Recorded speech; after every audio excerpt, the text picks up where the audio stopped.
దీంతో జాతీయ కాంగ్రెస్ రక్త కన్నీరు రూపాయి కూడా ఖర్చు పెట్టలేకపోతున్నామంటూ ఆవేదన వ్యక్తం చేశారు. పార్టీకి సంబంధించి రోజువారీ ఖర్చులకు కూడా కటకటగా ఉందన్నారు. బీజేపీకి 56% ఎలక్టోరల్ బాండ్స్ ఉంటే కాంగ్రెస్ కి కేవలం 11% అన్నారు ఖర్గే. బీజేపీతో పోల్చితే ఎన్నికలకు 10% కూడా ఖర్చు పెట్టలేకపోతున్నామంటూ ఆవేదన వ్యక్తం చేశారు. ఖాతాలు వెంటనే డీప్ ఫ్రీజ్ చేయాలని జాతీయ కాంగ్రెస్ డిమాండ్ చేస్తోంది. కాంగ్రెస్ ఖాతాల ఫ్రీజింగ్ కి బీజేపీకి లింక్ లేదంటున్నారు Ravishankar Prasad. IT returns file చేయకపోవడంతో ఫ్రీజింగ్ జరిగిందంటున్నారు రవిశంకర్.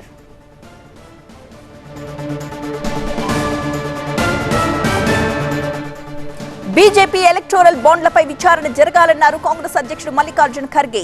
బీజేపీకి వేల కోట్ల రూపాయల ఎలక్టోరల్ బాండ్లు ఎలా వచ్చాయో చెప్పాలంటూ డిమాండ్ చేశారు. అధికార పక్షానికి 56% నిధులొస్తే కాంగ్రెస్ కి 11% నిధులు మాత్రమే వచ్చాయన్నారు ఖర్గే. కాంగ్రెస్ ఖాతాలు ఫ్రీజ్ చేయించడంతో బీజేపీ చేసే ఖర్చులో తాము కనీసం 10% చేయట్లేదని చెప్పారు. ఫ్రీజ్ చేసిన మా ఖాతాల్ని వెంటనే విడుదల చేయాలని కోరారు ఖర్గే. सुप्रीम कोर्ट ने जिस चुनावी चंदा बॉन्ड को इलीगल और अनकॉन्स्टिट्यूशनल कहा, उस स्कीम के तहत मौजूदा सत्ताधारी दल ने हजारों करोड़ रुपए से ज्यादा अपने अकाउंट में भर लिया है और दूसरी तरफ साजिशन मुख्य विपक्षी दल का बैंक अकाउंट फ्रीज कर दिया गया है।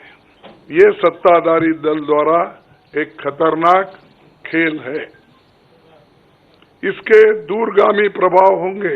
किसी राजनीतिक दल को असहाय बनाकर चुनाव लड़ने में बाधा उत्पन्न कर और फ्री एंड फेयर इलेक्शन कभी नहीं कहा जा सकता।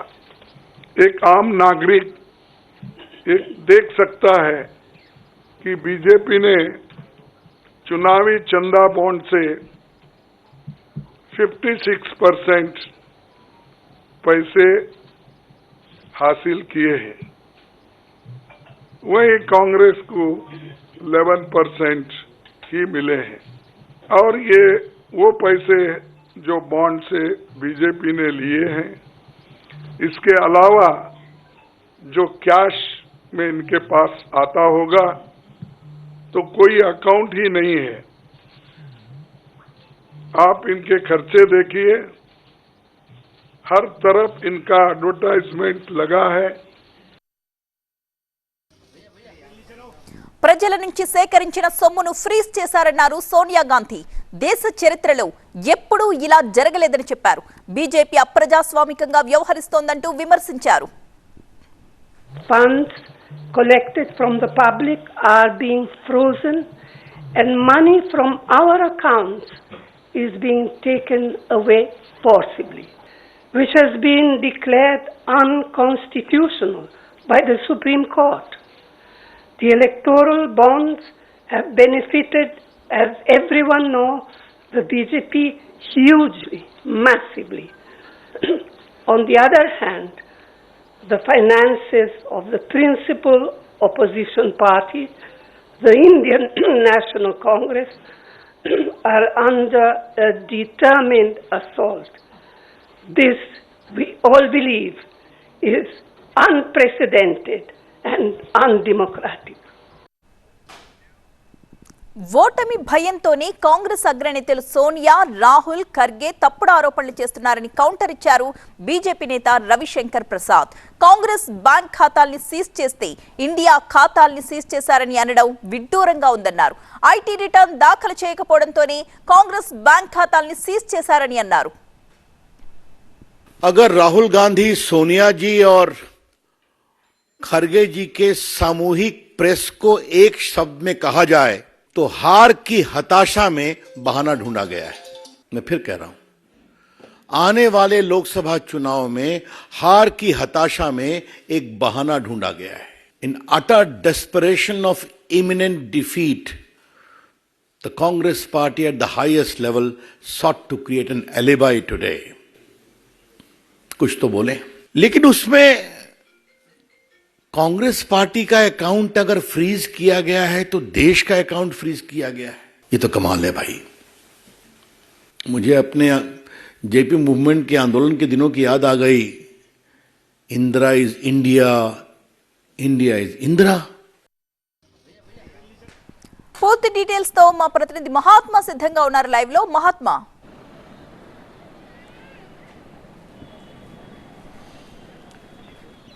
కాంగ్రెస్ పార్టీ తమ బ్యాంకు ఖాతాలు ఫ్రీజ్ చేయడం మీద ఈరోజు నిర్వహించిన మీడియా సమావేశంలో అధికార పక్షం తీరుని తప్పుపడుతూ వచ్చింది. కేంద్రంలో అధికారంలో ఉన్న భారతీయ జనతా పార్టీ కుట్రపూరితంగా తమ బ్యాంకు ఖాతాలను ఫ్రీజ్ చేయించింది అన్న ఆరోపణలు చేసింది. నేరుగా బీజేపీ పేరు ఎత్తకపోయినా ఇది ఎన్నికల్ని దృష్టిలో పెట్టుకుని కాంగ్రెస్ పార్టీని తమ ఆర్థిక మూలాల్ని దెబ్బతీసే ప్రయత్నంలో భాగంగానే ఇదంతా జరిగిందంటూ చెప్పుకుంటూ వచ్చారు. తమ బ్యాంకు ఖాతాల్లో 11 బ్యాంకుల ఖాతాలు అంటే 11 ఖాతాలను ఇన్కమ్ ట్యాక్స్ డిపార్ట్మెంట్ ఫ్రీజ్ చేసిన విషయం మనకి తెలిసిందే. అయితే అందులో అంతకు ముందే సేకరించిన సొమ్ము కూడా ఉంది, దాన్ని సైతం వినియోగించుకోకుండా చేశారు. అలాగే ఎలక్టోరల్ బాండ్స్ రూపంలో వివిధ పార్టీలు సేకరించిన దాంట్లో చూసుకున్నా సరే అల్టిమేట్గా లాభపడింది అధికార పక్షం భారతీయ జనతా పార్టీయే. మొత్తంగా అన్ని రాజకీయ పార్టీలకు వచ్చిన సొమ్ములో 56% ఒక్క బీజేపీకే వచ్చిందంటేనే పరిస్థితి ఏంటో అర్థం చేసుకోవచ్చు అంటూ వారు చెప్పుకుంటూ వస్తున్నారు. కేవలం కాంగ్రెస్ పార్టీకి 11% మాత్రమే వచ్చిందని, చివరికి ఆ సొమ్మును ఎన్నికల సమయంలో ఖర్చు చేయడానికి కూడా వీలు లేకుండా అయిపోయింది బ్యాంకు ఖాతాల్ని ఫ్రీజ్ చేయడం వల్ల.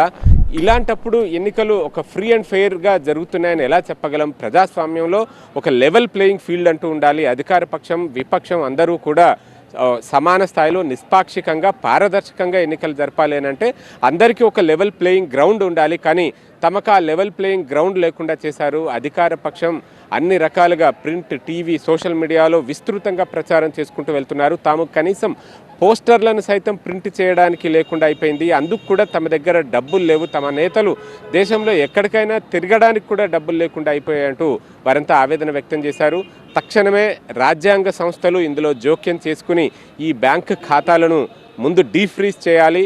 ఇంకేదైనా ఈ income tax related issues, queries ఉంటే అవి ఈ కోడ్ ముగిసిన తర్వాత అంటే ఎన్నికలు అయిపోయిన తర్వాత దానికి సంబంధించి చూడాలి. కానీ ముందైతే ఈ ఎన్నికల నిర్వహణలో తమకు ఆ లెవెల్ ప్లేయింగ్ ఫీల్డ్ ఇవ్వడం కోసం ఆ బ్యాంకు ఖాతాలను డీఫ్రీజ్ చేయాలంటూ వారు రిక్వెస్ట్ చేశారు. అదే సమయంలో అధికార పార్టీ మీద ఆరోపణలు కూడా చేశారు. బీజేపీ వాటినైతే తిప్పికొట్టింది. ఇన్కమ్ ట్యాక్స్ ఫ్రీజ్ చేస్తే అది బీజేపీకి ఎందుకు అంటగడతారు, మీరు సరైన సమయంలో ఆ రిటర్న్స్ ఫైల్ చేసి ఉంటే ఈ సమస్య వచ్చి ఉండేది కాదు అంటూ బీజేపీ నేతలు కూడా తిప్పికొట్టారు. బట్ మొత్తంగా కాంగ్రెస్లో అగ్రనేతలందరూ ఒకే వేదిక మీదకి వచ్చి ఈ మీడియా సమావేశం నిర్వహించడం ద్వారా అధికార పక్షం తమ చేతులు కట్టేసింది, ఆర్థికంగా పూర్తిగా గొంతు నొక్కేసింది అన్న ఒక ఇంప్రెషన్, ఒక భావన జనంలోకి వెళ్ళేలా చేయదలుచుకున్నారు. అందుకే ఈ మీడియా సమావేశంలో మల్లికార్జున ఖర్గే ఏఐసిసి అధ్యక్షులు, ఆయనతో పాటుగా సోనియా గాంధీ వచ్చారు, రాహుల్ గాంధీ వచ్చారు, అలాగే కోశాధికారిగా ఉన్న అజయ్ మాకన్ కూడా వచ్చి ఈ మొత్తం వ్యవహారాన్ని ఆయన ఎక్స్ప్లెయిన్ చేసే ప్రయత్నం చేశారు. అసలు ఏ రాజకీయ పార్టీ కూడా ఇన్కమ్ ట్యాక్స్ కట్టాల్సిన అవసరం ఉండదు, కానీ కాంగ్రెస్ మీదనే ఇన్కమ్ ట్యాక్స్ ఎందుకు ఇలా వ్యవహరిస్తుందంటూ కూడా ఆరోపణలు చేశారు. అలాగే తమకు విధించిన ఆ పెనాల్టీ 106% పెనాల్టీ విధించడాన్ని కూడా ఆయన తప్పుపడుతూ వచ్చారు. ఏదేమైనా ముందు బ్యాంకు ఖాతాల్ని డీఫ్రీజ్ చేయాలన్న డిమాండ్ అయితే కాంగ్రెస్ పార్టీ చేస్తోంది. Right, thank you Mahatma.